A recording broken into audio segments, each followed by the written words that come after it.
बच्चों, भाषा माधुरी में हम लोग पिछली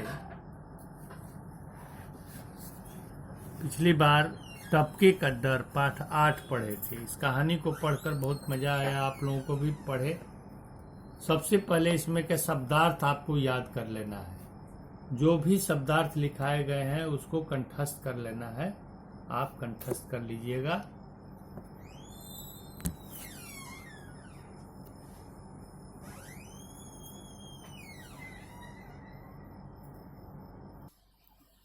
भाषा माधुरी पुस्तक में बच्चों पृष्ठ संख्या 50 में ध्यान से देखेंगे और इस पर गौर करेंगे। कुछ करने के लिए दिए गए हैं। कुछ करने के लिए में पहला प्रश्न हम कक्षा में कराएंगे। आप प्रश्न 2 पर आ जाइए। 2 में बारिश का पानी मछलियों को बहुत अच्छा लगता है, तो आइए मछलियां बनाएं। इसमें दिखा रहा है कि मछली का एक चित्र बनाना है और उसके साथ साथ उसका सामग्री भी दिया है। प्रश्न नंबर 2 आप देखेंगे, गौर करेंगे। बारिश का पानी मछलियों को बहुत अच्छा लगता है, तो आइए मछलियां बनाएं। मछलियां बनाने के लिए इसमें पुस्तक में दिए हुए हैं कि कौन कौन से सामग्री चाहिए। तो सबसे पहले हम एक रंगीन क्राफ्ट पेपर लेंगे और ग्लू ऐसा होता है, और A4 साइज में रंगीन क्राफ्ट पेपर ले लेंगे। स्क्वायर पेपर ले लेंगे, छोटा या बड़ा। कोशिश करेंगे कि छोटा में ही मछली का रूप दे। तो इसका विधि दिया है कि रंगीन क्राफ्ट पेपर को बड़े बड़े चौकोर साइज में काट लेना है और दोनों कोनों पर से मोड़कर उसे तिकोना बना लेना है। उल्टी तरफ से, माने उल्टे की तरफ से दोनों को पकड़कर तिरछा मोड़कर चिपका देना है। आगे की तरफ फिर चिपकाने के बाद आगे की तरफ आँख को बना लेना है। जैसे मछली का आँख, उस पर उसका आकार दे देना है। ये आपको चित्र भी यहाँ दर्शाए गए हैं और ये चित्र देखकर उसी तरीके के आप मछलियाँ यहाँ पुस्तक में दिए गए देखकर बनाएंगे और अपनी बनाई हुई मछली को, उसको पेपर को आप यहाँ इस प्रकार ये पेपर को काट लेंगे। इस प्रकार ये कलर पेपर लेकर और इसमें हल्का सा स्केच से भी इसके आँख बना सकते हैं मछली का, और आँख बनाकर इसको छोटा रूप देकर इस पर जो दिए गए हैं बॉक्स, उसमें आपको ग्लू लगाकर चिपका देना है। छोटा होना चाहिए, अधिक बड़ा नहीं। ये मछली का स्वरूप हो जाएगा और वही चित्र बनाने के लिए यहाँ दिया गया है। तो आप समझ गए।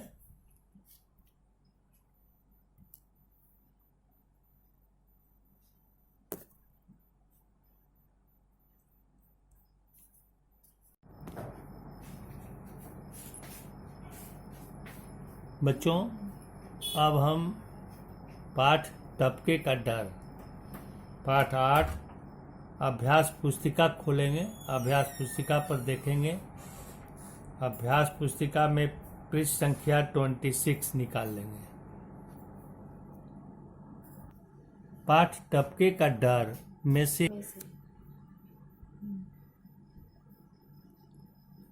में से कर्ता कारक के 3 उदाहरण छांट कर लिखना है। दादी ने पोते को उस ओर सुला दिया जहां पानी नहीं टपक रहा था। किसी गांव में एक बुढ़िया रहती थी।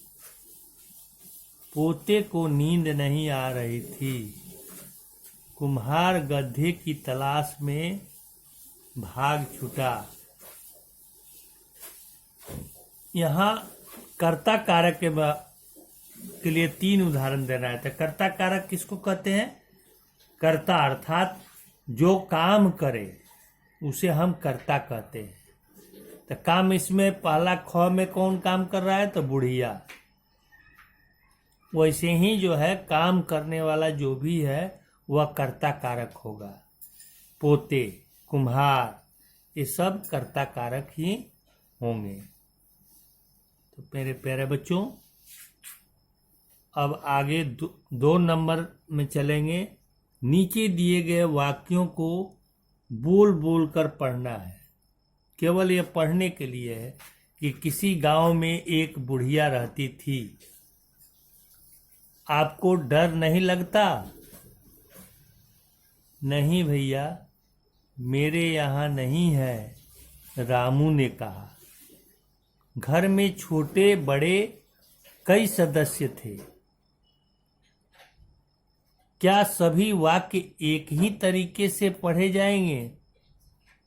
वाक्यों को पढ़ने में यह अंतर विराम चिन्हों के कारण होता है।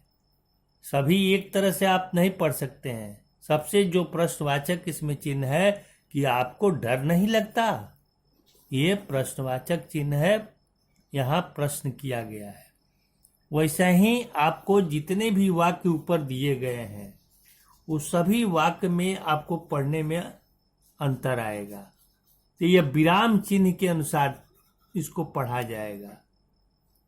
उसी तरह नीचे दिया हुआ है कि हिंदी में जिन विराम चिन्हों का प्रयोग किया जाता है उनमें से कुछ इस प्रकार है। वो विराम चिन्ह को यहाँ नाम के साथ चिन्ह भी दिए गए हैं जो आपको हमेशा याद रखना है कि कौन सा नाम है और उसका चिन्ह क्या है। तो सबसे पहले क में आइए, तीसरा का क पूर्ण विराम, जिसको हम वाक्य समाप्त होने के बाद, कोई भी वाक्य समाप्त होता है तो हम पूर्ण विराम चिन्ह का प्रयोग करते हैं। ख में आ जाइए, अल्प विराम। अल्प विराम कहते हैं कि हम थोड़ी सी वाक्य को लिखते लिखते थोड़ी सी हमको रुकना पड़ा। जैसा कि प्रश्न 2 में आपने देखा कि सब में आपको चिन्ह लगे हुए हैं। वाक्य के अंत में पूर्ण विराम का चिन्ह है। दूसरे में है प्रश्नवाचक के चिन्ह दिए गए हैं। तीसरे में है वो पूर्ण विराम का चिन्ह दिए गए हैं। घर में छोटे बड़े कई सदस्य थे, पूर्ण विराम का चिन्ह है। 3 में देख लीजिए, नहीं भैया मेरे यहाँ नहीं है, रामू ने कहा। किसी की कथन कही हुई बात को हम उद्धरण चिन्ह में रखते हैं। यह उद्धरण चिन्ह का प्रयोग किया गया है। तो आप हमेशा अपने दिमाग में रखेंगे कि पूर्ण विराम कौन है, अल्प विराम किसे कहते हैं, जिसे हम कॉमा बोलते हैं। इंग्लिश में आप कॉमा भी जानते हैं। कहीं अल्प, अल्प मतलब थोड़ा, थोड़ा रुकने का, विराम मतलब रुकना, थोड़ा सा रुकने को अल्प विराम। प्रश्नवाचक, जो प्रश्नकर्ता प्रश्न करता है तो सबसे अंतिम में एक प्रश्नवाचक चिन्ह जो आपके सामने दिख रहे हैं चिन्ह का, विस्मयाद बोधक, ये इसका चिन्ह आप देख सकते हैं, आपके बुक में ही दिए हुए हैं। विस्मयाद बोधक जिसमें घृणा हो, किसी तरह का शोक की बात हो, इसमें आप विस्मयाद बोधक चिन्ह का प्रयोग करते हैं। योजक, योजक चिन्ह का, ये योजक चिन्ह है जो दिए गए हैं, यो योजक चिन्ह है। तो सबसे पहले पृष्ठ संख्या 26 में प्रश्न 3 जो आपको बता दिए, फिर हम दोबारा आपको समझा रहे हैं कि हिंदी में जिन विराम चिन्हों का प्रयोग किया जाता है उनमें से कुछ नीचे दिए गए हैं, वो देख लीजिए। पहला नाम दिया गया है, दाहिनी तरफ चिन्ह दिया गया है। क में है पूर्ण विराम। जब वाक्य समाप्त हो जाते हैं तो वाक्य के अंत में हम पूर्ण विराम चिन्ह का प्रयोग करते हैं। अल्प विराम, अल्प मतलब थोड़ा, विराम मतलब रुकना, ठहरना, तो जिसको हम इंग्लिश में कॉमा कहते हैं। तो ये अल्प विराम का चिन्ह है, थोड़ा सा रुकना पड़ता है।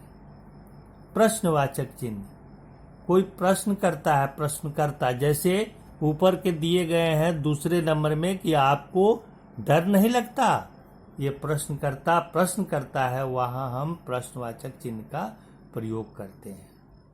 विस्मयादि बोधक, ये विस्मयादि बोधक का चिन्ह है जिसमें घृणा हो, हर्ष हो, ये सब जैसे वाक्य आएंगे उसमें हम विस्मयादि बोधक चिन्ह का प्रयोग करेंगे। जैसे छी छी या गंदी नाली है तो छी छी के बाद हम विस्मयादि बोधक का चिन्ह का प्रयोग करते हुए वाक्य को लिखेंगे। और यह है योजक। योजक जो है ये चिन्ह देख लीजिए, योजक आपको ऐसे लिखा जाता है। उद्धरण चिन्ह, किसी की कही हुई बात को उद्धरण चिन्ह में रखा जाता है। जैसे यहाँ दिया है, नहीं भैया मेरे यहाँ नहीं है, यह बात रामू ने कहा तो इसको नहीं भैया मेरे यहाँ नहीं है, ये उद्धरण चिन्ह में रखे गए हैं। फिर आ जाइए प्रश्न संख्या 4 में। अब 4 में इसी को बताने के लिए रखा गया है कि क में है, अब कह रहा है कि नीचे दिए गए वाक्यों में सही विराम चिन्ह लगाना है। अब उसी तरह ये चिन्ह का आपको प्रयोग करना है कि कौन सा आप चिन्ह लगा रहे हैं। तो सबसे पहले 4 में क में आ जाइए, तुम कहाँ जा रहे हो। प्रश्नकर्ता प्रश्न कर रहा है, तुम कहाँ जा रहे हो, तो ये वाक्य में प्रश्न कर रहा है, इसलिए प्रश्नवाचक चिन्ह का हम प्रयोग करेंगे क में। ख में मुझे पसीना आ रहा है, यहाँ वाक्य अंत में पूर्ण विराम चिन्ह का प्रयोग करेंगे। ग में आ जाइए, ताई जी बोली। अब यहाँ थोड़ा सा रुकावट है, ताई जी बोली, तो यहाँ हम क्या करेंगे, कॉमा का प्रयोग करेंगे, विराम चिन्ह का प्रयोग करेंगे, अल्प विराम जिसको बोलते हैं, थोड़ा सा रुकने के लिए। तो आलू तो एकदम मीठे है, इसको हम क्या करेंगे, उद्धरण चिन्ह में रखेंगे, आलू तो एकदम मीठे हैं, ये चिन्ह का प्रयोग करेंगे। फिर यहाँ आ जाइए, हाय अब क्या होगा, तो हाय क्या है, ये आपको विस्मयादि बोधक चिन्ह है। फिर बोल दिए। यहाँ एक तरफ ध्यान दीजिएगा, ये जो दिया उद्धरण चिन्ह किसी की कही हुई बातों को यहाँ रखा गया, इसलिए उद्धरण चिन्ह का प्रयोग होगा। जैसे ताई जी बोली, यहाँ अल्प विराम, थोड़ा सा ठहराव है, ताई जी बोली, यहाँ अल्प विराम चिन्ह का प्रयोग किया गया है। और उसके बाद आलू तो एकदम मीठे है, ये उद्धरण चिन्ह में है। उद्धरण चिन्ह देने के पहले किसी की कही हुई बात को उद्धरण चिन्ह में रखा जाता है, उसके पहले अल्प विराम का प्रयोग होता है। अब आ जाइए घ में, हाय। अब यहाँ विस्मयादि बोधक का चिन्ह का प्रयोग होगा। अब क्या होगा, विस्मयादि बोधक बताइए क्या। फिर यहाँ प्रश्नवाचक चिन्ह दिया। जब भी किसी तरह का घृणा, शोक, हर्ष, ये सबके वाक्य आवे तो वहां विस्मयादि बोधक का चिन्ह अवश्य लगता है। 5वां में आ जाइए कि नीचे दिए गए वाक्यों में मोटे काले शब्दों के विलोम शब्दों से रिक्त स्थान भरिए।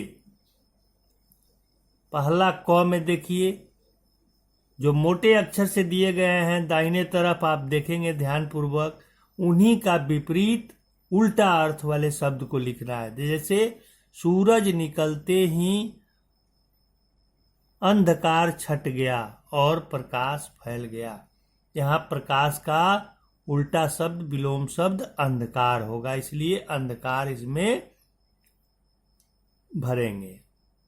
ख में आ जाइए, भगवान के लिए राजा और रंक एक समान है। रंग का उल्टा राजा, विपरीत राजा, रंग का अर्थ होता है गरीब। गौ में आ जाइए, प्यार से दुश्मन भी, अब यहां दुश्मन का विलोम देना है, उल्टा देना है, दोस्त बन जाते हैं। गौ में हो गया।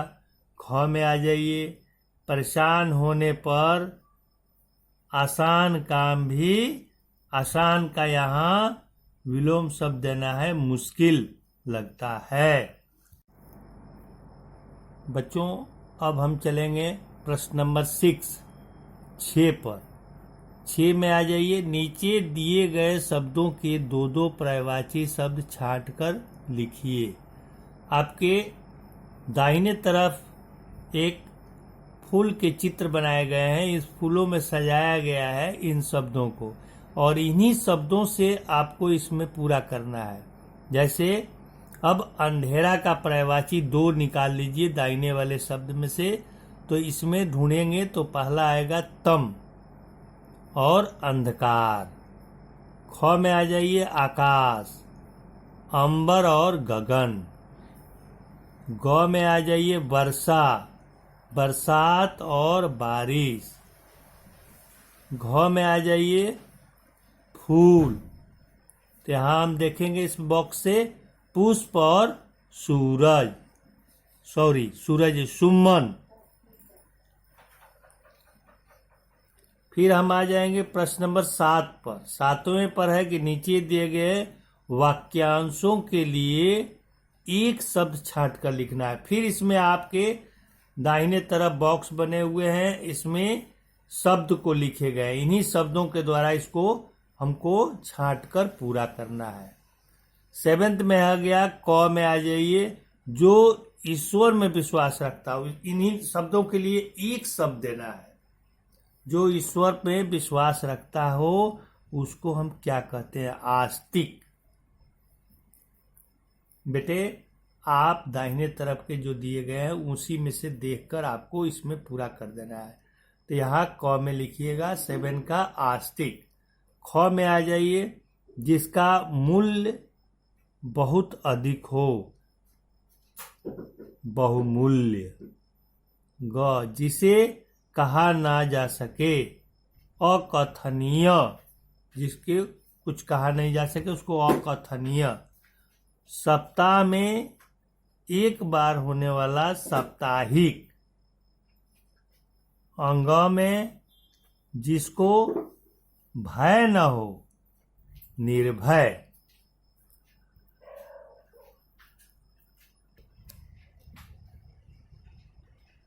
बेटे अब चलेंगे प्रश्न संख्या 8 पर। 8वां प्रश्न है कि निम्नलिखित जातिवाचक संज्ञाओं के व्यक्तिवाचक रूप लिखिए। ऊपर में जातिवाचक दिए हुए हैं और उसको 2-2 व्यक्तिवाचक लिखना है। तो जानवर है तो जानवर में आप हाथी दे सकते हैं, कामधेनु। महिला है सरिता, सुमन। पुरुष है तो पुरुष में रमेश, राजेश। सब्जी है आलू, बैगन। ये व्यक्तिवाचक हो गए। अब यहां चलेंगे पृष्ठ संख्या 9। अब 9 में है कि निम्नलिखित शब्दों के लिए 2-2 विशेषण लिखना है। निम्नलिखित शब्दों के लिए 2-2 विशेषण लिखना है। ये विशेषण, जैसे शेर के लिए विशेषण दिया गया है बलवान, डरावना, झोपड़ी, टूटी पुरानी, जंगल, हरा घना, कुम्हार मेहनती, गरीब, पुत्र योग्य, अच्छा। ये जो है 2 विशेषण दोनों तरफ देख रहे हैं ना, इसका विशेष्य का ये विशेषण दिया गया है जिसके बारे में ये बता रहा है। इनके बारे में, शेर कैसा है? बलवान है, डरावना है। झोपड़ी कैसा है? टूटी फूटी है। तो ये विशेष जो हो गया 9 का क, ख, ग, घ, अंग। अब ये दोनों तरफ विशेषण बताए, इनकी विशेषता, संज्ञा और सर्वनाम की जो विशेषता बताता है उसे विशेषण कहते हैं। अब यहाँ पृष्ठ संख्या 10 में आ जाइए कि नीचे दी गई शब्द सीढ़ियों को चित्रों की सहायता से पूरा करना है। जो चित्र दिखाई दे रहे हैं पुस्तक में, उन्हीं चित्रों के द्वारा इनको पूरा करना है। ये चित्र देख लीजिए। सबसे पहले दिया है, ऊपर से देखिए म दिया हुआ है और न दिया हुआ है। तो हम यहाँ बाएं तरफ देखेंगे मकान। तो मकान ये हो गया पहला में। दूसरा यहाँ मकान के बाद फिर ब और न है, तो हम देखेंगे इसमें क्या है, तो बटन। क्या है, बटन। फिर यहाँ आ जाइए तीसरे में, बटन के बाद ब दिया हुआ है, ना दिया हुआ है, तब बहना। फिर यहाँ आ जाइए पढ़ना। फिर आ जाइए पलंग। इधर से पलंग पतंग, दो भरेंगे इसमें, पतंग और पलंग। फिर इस सीढ़ी पर आ जाइए नमक, सड़क, सबक, पालक,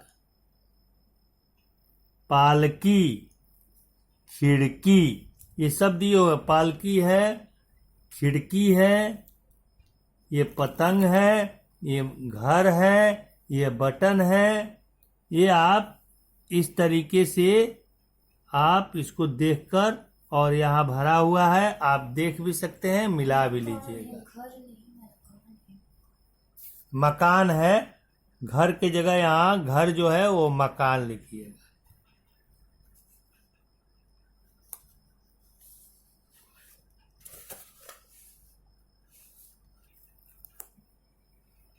बेटे अब एक प्रश्न नंबर 11 में आ जाएंगे। पृष्ठ संख्या 29। दिए गए दृश्य के आधार पर अनुच्छेद को लिखना है। दृश्य में देख लीजिए आप, यहाँ मकान गांव का दृश्य दिखाया गया है। बारिश हो रही है, पेड़ दिखाई दे रहे हैं, हरे भरे पेड़ हैं, बच्चे कुछ खेल रहे हैं, कूद रहे हैं। कोई व्यक्ति छाता लेकर जा रहा है, कोई व्यक्ति हाथों में अपने पेड़ पौधों को लिए हुए हैं, कोई पानी में नाव को, कागज का नाव बना के बच्चे चला रहे हैं। इस आधार पर एक अनुच्छेद लिखना है। ये बच्चे, ये आपके गृह कार्य में रहेंगे, होमवर्क में आप चित्र के द्वारा देखकर एक अनुच्छेद लिखेंगे। इनके बारे में लिखना है। जो नीचे आपके खाली पड़े हैं उसमें आपको इनके बारे में दृश्य को देखते हुए इसी के आधार पर एक अनुच्छेद आपको गृह कार्य में दिया जा रहा है। बेटे अब आप इसको इसी पुस्तक में पेंसिल से ही कर लीजिएगा। ठीक है, धन्यवाद।